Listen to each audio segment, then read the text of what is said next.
Alright guys, I'm going to talk about my crackpot theory for what's coming up in the next few patches of Genshin. I wish I could make videos, I wish I could make like little video essays, but I just don't have the time. So I figured I'm gonna like say it here on stream and just kind of get my thoughts out, because it's been like, it's not that good a theory, but it's been like in my chest and I just gotta get it out, guys. So I think after doing Simulanka, it would be narratively impactful. Let's put it that way. I think it would be narratively impactful if Scaramouche, aka Hat Guy, aka Wanderer, I think it would be narratively impactful if he was killed. I think it would, if he got killed by Durin, okay? Because they mentioned that Durin was going to come back in Dragonspine, like the original Durin, right? And then we met young Durin in Simulanka, and they said that, they prophesized that young Durin was going to be instrumental in defeating the Durin that would come up here in Dragonspine, right? And then we saw that Hat Guy and him became like close friends. They became like buddy. So I think it would be narratively impactful if we saw Scaramouche and young Durin become like best friends, kind of like how Scaramouche had that friend in the past. You know, if you know about his origin story, he had that friend in the past that he felt betrayed him, right? And then then Durin is like the replacement for that friend. But instead of going down the dark path like he did when that friend died, you know, he went down that dark path where it's like, oh, now I'm gonna be a god and rule over everyone and you guys are just insects. This time, I think it would be narratively impactful if when this Durin comes up, if him and young Durin like teamed up, right, to try to defeat this Durin that comes up in Dragonspine, and then if like, picture this, like if young Durin's like in the line of fire of the regular Durin, right? Like Durin is about to, they're battling it out, they're duking it out here in Dragonspine or wherever, or near Mondstadt or wherever they come up, and then like he's about to kill young Durin, but then imagine Scaramouche goes in like the line of fire, right? Imagine if Scaramouche puts himself in harm's way, sacrifices himself for the life of young Durin.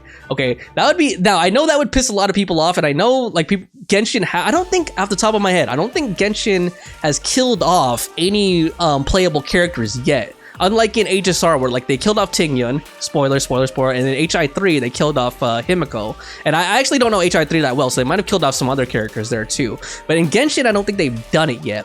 But here's my other reasoning. Here's my other reasonings why. Okay, here's my other reasonings why I think that would make thematic sense and why that will be narratively impactful, is because if you pay attention, like Scaramouche is actually kind of has like a lot of Buddhist. He has like a lot of Buddhist themes, like in the way that he's dressed. Like actually, if you look at his original design before he turns into Hat Guy, like the purple design, that's actually based on like Kabuki. Like it looks like a Kabuki actor. And then when he reincarnates, you know, after the whole thing in Sumeru, he becomes like he looks like a Buddhist monk, right? Like a Japanese Buddhist monk, right? And it makes sense. Like if you're familiar with Buddhism, even like on a surface level, you know that like they believe in like reincarnation, right? Like if you start and like eventually your goal is to get to nirvana, to where you like stop reincarnating, right? But you could go back and forth. Like if you're good and your soul, if you accumulate like good karma, you go into like a better being, right? So you might start off as like an ant. If you accumulate good karma as an ant, you become maybe like a dog. If you accumulate good karma as a dog, you become like maybe a poor human. If you accumulate, you know, good karma as a poor human, you could go to become like a rich human in your next life. And you could go backwards too. Like if you accumulate bad karma as a rich human, you could become a poor human. So I think that after his, you know, quote unquote death in the Sumeru arc, I think that he reincarnated into his form now, Hat Guy, right? Just based on his karma and what he accumulated in that life cycle that he went through. And then I think that it would make thematic sense if he like in this life cycle that he's in now as Hat Guy, if he sacrifices himself, he accumulates enough good karma and he kind of like reverses what he did in the past, right? Like instead of becoming the jerk that he did, he sacrifices himself for his friend. And then I think that he, you know, could reach quote unquote nirvana. So that's like the basis of my theory there, and like there's some like meta reasons too. I think it would be cool like to make sense, because like if you guys keep in the loop with like the gossip and everything, like on HoYoLab and like what the CN community thinks, like a lot of them really hate Scara. Like a lot of people in the Chinese community really hate Scara and the Chinese Genshin community. So like it would kind of like, if you think about it like meta wise, like real world meta, it would kind of please the Chinese fan base a little bit, right? If they killed off Scara.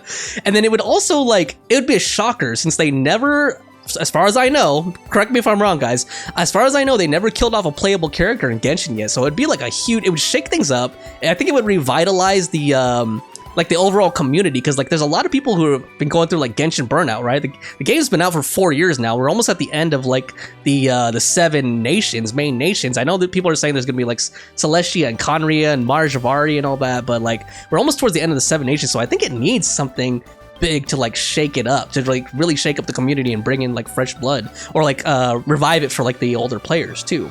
So I think that's my crackpot theory. That's what I would do personally if I were writing for Hoyoverse. That's what I would do with Scaramouche next, honestly. Whether or not it happens is a coin toss. Honestly, it's a complete coin toss. We know that Genshin doesn't like to take a lot of risk. I'll put it that way. They don't like to take a lot of risk, unlike some of their other games. So, you know, maybe it's a Genshin can never thing, but that's basically the base of my theory. All right, if you're watching the VOD, that's about it. Let me know what you guys think in the comments. Take care. Bye.